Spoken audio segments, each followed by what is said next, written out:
ಒಂದು ಹಿಡಿ ಅನ್ನವನ್ನು ಜಾಸ್ತಿ ಕೊಟ್ಟಿದ್ದೀನಿ. ಒಂದು ಹಿಡಿಯಲ್ಲ, 2 ಹಿಡಿಯನ್ನೇ ಕೊಡಲಿ. ಯಾಕೆ ಕೊಟ್ಟಿದ್ದಾರೆ? ಎರಡನೇ ಮಗನಿಗೆ ನ್ಯಾಯವನ್ನು ಕೊಡೋದಕ್ಕೆ ಹೋಗಿ ದೊಡ್ಡ ಮಗನಿಗೆ ಅನ್ಯಾಯ ಮಾಡೋದು ಯಾವ ನ್ಯಾಯ? ಆ ನಾಗಮೋಹನ್ ದಾಸ್ ಅವರು ಏನ್ ಮಾಡಿದ್ದಾರೆ ಅನ್ನೋ ವರದಿಯನ್ನ ಯಾರಿಗೂ ಕೊಡದೇನೆ ಸರ್ಕಾರಕ್ಕೆ ತಪ್ಪು ಮಾಹಿತಿಯನ್ನು ಕೊಟ್ಟು ಸರ್ಕಾರ ಒಂದು ನಿರ್ಧಾರವನ್ನು ತಗೊಳ್ಳೋ ಮಾಡಿ ಯಾವ್ಯಾವ ಜಾತಿಗೆ ಉಪಜಾತಿಗಳನ್ನು ಬಳಸಿ ಆ ಜಾತಿಗಳಲ್ಲಿ ಅವ್ರನ್ನ ಹಿಡಿ. ನಮ್ಮ ಬಲಗೈಗೆ ಆಗಿರುವ ಅನ್ಯಾಯವನ್ನು ನಾವೆಲ್ಲ ವಿರೋಧಿಸೋಣ ಬಂಧುಗಳೇ.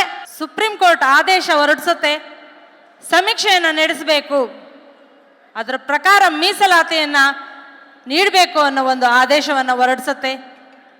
ಸಮೀಕ್ಷೆ ನಡೆಯುತ್ತೆ. ಸಮೀಕ್ಷೆ ನಡೆಯೋ ಸಂದರ್ಭದಲ್ಲಿ ನಮ್ಮೆಲ್ಲ ಬಂಧುಗಳು ಸಮೀಕ್ಷೆಯಲ್ಲಿ ಸರಿಯಾಗಿ ಪಾಲ್ಗೊಳ್ಳಲಿಲ್ಲ ಅನ್ನೋ ಒಂದು ಆರೋಪ ಕೇಳಿಬರುತ್ತೆ. ಪಾಲ್ಗೊಳ್ಳಲಿಲ್ಲ ಅನ್ನೋದಕ್ಕಿಂತ ಸಮೀಕ್ಷೆಯನ್ನೇ ಸರಿಯಾಗಿ ನಡೆಸಲಿಲ್ಲ ಅನ್ನೋದನ್ನ ನಾನು ಹೇಳ್ತೀನಿ. ಸಮೀಕ್ಷೆ ನಡೆಸೋ ಸಂದರ್ಭದಲ್ಲಿ ಎಲ್ಲ ಪ್ರತಿ ಮನೆಗೂ ಹೋಗಿ ಸಮೀಕ್ಷೆಯನ್ನ ನಡೆಸಲಿಲ್ಲ. ಸುಮ್ಮನೆ ಚೀಟಿಗಳನ್ನು ಅಂಟಿಸ್ಬಿಟ್ಟು ಜನರನ್ನೆಲ್ಲ ದಾರಿ ತಪ್ಪಿಸಲಾಯಿತು. ಗ್ರಾಮೀಣ ಪ್ರದೇಶದಿಂದ ಪಟ್ಟಣಕ್ಕೆ ಬಂದಿರುವಂತ ನಮ್ಮ ಬಂಧುಗಳನ್ನೆಲ್ಲ ಸಮೀಕ್ಷೆ ನಡೆಸಲೇ ಇಲ್ಲ. ಅವರೆಲ್ಲ ಹಾಗೇ ಉಳಿದು ಬಿಟ್ರು. ಅವ್ರನ್ನೆಲ್ಲ ಏನು ಕೇಳಬೇಕು? ಅವ್ರನ್ನೆಲ್ಲ ಎಲ್ಲಿಗೆ ಹಾಕಬೇಕು? ನಮ್ಮ ಬಾಬಾ ಸಾಹೇಬ್ ಅಂಬೇಡ್ಕರ್ ಹೇಳಿದ್ರು, ಕಟ್ಟ ಕಡೆಯ ಮನುಷ್ಯನಿಗೂ ನ್ಯಾಯ ಸಿಗಬೇಕು ಅಂತ. ಎಲ್ಲಿ ಸಿಕ್ಕಿದೆ ನ್ಯಾಯ? ನಾಗಮೋಹನ್ ದಾಸ್ ಅವರ ವರದಿ ಸರ್ಕಾರಕ್ಕೆ ಗೊಂದಲವನ್ನು ಉಂಟು ಮಾಡಿತು. ನಾಗಮೋಹನ್ ದಾಸ್ ಅವರು ಸರಿಯಾದ ವರದಿಯನ್ನು ಕೊಟ್ಟಿದ್ರೆ ಸರ್ಕಾರ ಇವತ್ತು ನಮಗೆ ಒಂದು ಒಳ್ಳೆ ನ್ಯಾಯವನ್ನು ಕೊಡ್ತಾ ಇತ್ತು. ನಾವೆಲ್ಲ ಇಷ್ಟು ಜನ ಎಲ್ಲ ಸೇರಿ ನ್ಯಾಯ ಕೇಳುವಂಥ ಸಂದರ್ಭ ಬರ್ತಾನೆ ಇರಲಿಲ್ಲ ಅಂತ ನಾನು ಹೇಳ್ತೀನಿ. ಒಂದು ಕಡೆ ನಾಗಮೋಹನ್ ದಾಸ್ ಅವರವರು ಮಾತಾಡ್ತಾ ಹೇಳ್ತಾರೆ, ಒಂದು ಹಿಡಿ ಅನ್ನವನ್ನು ಜಾಸ್ತಿ ಕೊಟ್ಟಿದ್ದೀನಿ ಅನ್ನೋ ಮಾತನ್ನು ಹೇಳ್ತಾರೆ. ಒಂದು ಹಿಡಿಯಲ್ಲ, 2 ಹಿಡಿಯನ್ನೇ ಕೊಡಲಿ.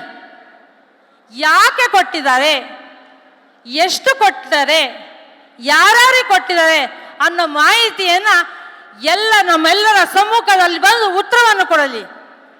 ಅವರು ಒಂದು ಚರ್ಚೆಗೆ ನಮ್ಮ ಮುಂದೆ ಬರಲಿ. ಯಾರ್ಯಾರಿಗೆ ಏನು ಮಾಡಿದ್ದೀರಿ ಅನ್ನೋ ಮಾಹಿತಿಯನ್ನು ಕೊಡಲಿ. ಆ ನಾಗಮೋಹನ್ ದಾಸ್ ಅವರು ಏನು ಮಾಡಿದ್ದಾರೆ ಅನ್ನೋ ವರದಿಯನ್ನು ಯಾರಿಗೂ ಕೊಡದೇನೆ ಸರ್ಕಾರಕ್ಕೆ ತಪ್ಪು ಮಾಹಿತಿಯನ್ನು ಕೊಟ್ಟು ಸರ್ಕಾರ ಒಂದು ನಿರ್ಧಾರವನ್ನು ತಗೊಳ್ಳೋ ಮಾಡಿದ್ದಾರೆ. ಆದಿ ಕರ್ನಾಟಕ, ಆದಿ ದ್ರಾವಿಡ, ಆದಿ ಹಂತದಲ್ಲಿ ನಮ್ಮವ್ರನ್ನೆಲ್ಲ ತಗೊಂಡೋಗಿ ಬಲಗೈ ಸಮುದಾಯದ ಬಂಧುಗಳನ್ನೆಲ್ಲ ತಗೊಂಡೋಗಿ ಅಲ್ಲಿ ಹಾಕ್ಬಿಡ್ತಾರೆ.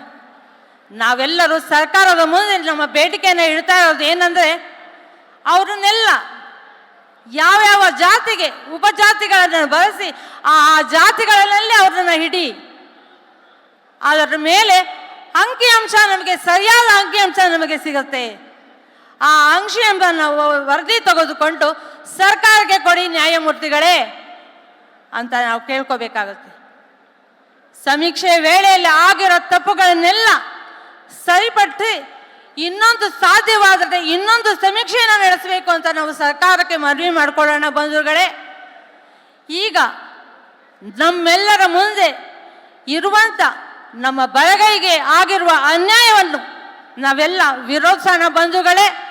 ಸರ್ಕಾರದ ಮುಂದೆ ನಮ್ಮ ಬೇಡಿಕೆಗಳನ್ನು ಇಡೋಣ ಬಂಧುಗಳೇ. ಎರಡನೇ ಮಗನಿಗೆ ನ್ಯಾಯವನ್ನು ಕೊಡೋದಕ್ಕೆ ಹೋಗಿ ದೊಡ್ಡ ಮಗನಿಗೆ ಅನ್ಯಾಯ ಮಾಡೋದು ಯಾವ ನ್ಯಾಯ ಅಲ್ವಾ ಬಂಧುಗಳೇ? ಎಲ್ಲರಿಗೂ ಸರಿಯಾದ ಸಮಪಾಲು ಸಿಗಬೇಕು. ನಮ್ಮ ಸಮುದಾಯ ಈ ಅನ್ಯಾಯದಿಂದ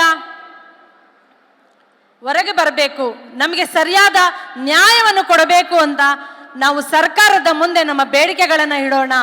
ನಮಗೆ ಸಿಗಬೇಕಾದ ನ್ಯಾಯವನ್ನು ಕೊಡಿ. ಇವತ್ತು ಸ್ವಾಮೀಜಿಯವರ ನೇತೃತ್ವದಲ್ಲಿ ಇವತ್ತಿಷ್ಟೊಂದು ದೊಡ್ಡ ಪ್ರತಿಭಟನೆಯಲ್ಲಿ ನಡೀತಾ ಇದೆ. ಬಂಧುಗಳೇ, ನಾವೆಲ್ಲರೂ ಒಗ್ಗಟ್ಟಾಗೋಣ. ನಮ್ಮ ಬಾಬಾ ಸಾಹೇಬ್ ಅಂಬೇಡ್ಕರ್ ಕನಸನ್ನು ನನಸು ಮಾಡೋಣ. ಪ್ರತಿಯೊಬ್ಬರಿಗೂ ಎಲ್ಲ ಸಮುದಾಯದ, ನಾವು ಯಾರ ವಿರೋಧವೂ ಅಲ್ಲ, ಎಲ್ಲ ಸಮುದಾಯದ ಬಂಧುಗಳಿಗೆ ಸರಿಯಾದ ರೀತಿಯಲ್ಲಿ ನ್ಯಾಯ ಸಿಕ್ಕಿ ಮೀಸಲಾತಿಗೆ ಅಂಜಿಕೆ ಆಗಬೇಕು ಅಂತ ಹೇಳ್ತಾ